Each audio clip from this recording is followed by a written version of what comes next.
Bonjour Isabelle, bienvenue chez Paysage Olderwehr à Feldkirch. Aujourd'hui, on va parler de cette piscine naturelle, de l'entretien, de ce qu'on fait en été quand on a un beau jardin, quand on a des extérieurs et quand on a aussi une piscine. Au niveau du jardin, en été, il y a ces chaleurs, grand soleil, etc.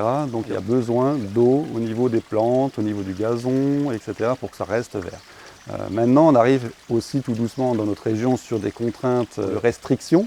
Alors ce que je vous conseille, alors déjà de 1, c'est jamais arroser en plein soleil. Ça va ouvrir les pores de la feuille, qui va du coup favoriser l'évaporation complète de l'eau qu'elle contient et fatiguer du coup la plante, quoi. Donc on arrose tôt le matin ou tard le soir, c'est ça. Quand c'est bien arrosé, ça pousse bien, il faut tondre régulièrement, hein, toutes les semaines, etc.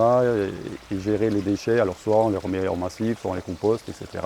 Pour tout ce qui va être les terrasses et autres, on en profite. Privilégier peut-être je dirais aujourd'hui du carreau. Pourquoi ? Avec tous les barbecues notamment, on a des projections de graisse, des choses comme ça qui peuvent rentrer dans les carreaux en pierre naturelle ou en béton.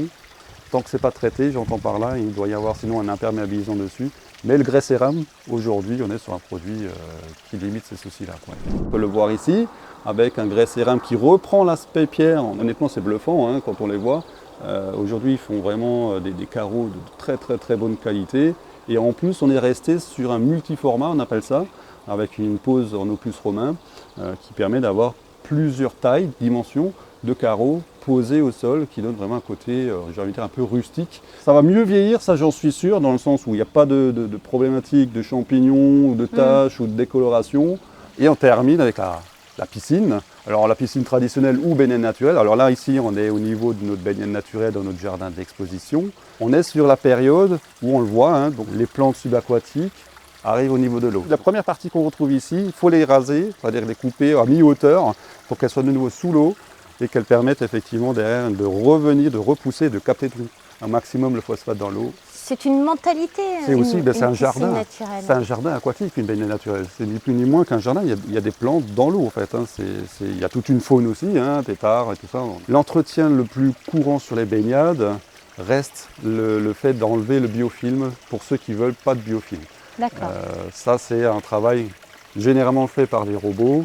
Les tendances du moment, c'est une baignade naturelle. C'est vrai qu'aujourd'hui, on a une tendance plus à revenir vers un autre procédé living pool, où on a effectivement la zone de bain, hein, comme par exemple si je prends ici la baignade, et on a le mur qui vient vraiment en dehors de l'eau, qui sépare complètement la zone de filtration de la zone de bain. Ce qui fait qu'on n'a pas les plantes qui viendraient empiéter dans la zone de bain. En conclusion, Monsieur Holder, on arrive sur une période où les gens ont envie de se baigner, etc. Donc il y a forcément une forte demande dans ce sens-là. On a tous nos délais hein, en général.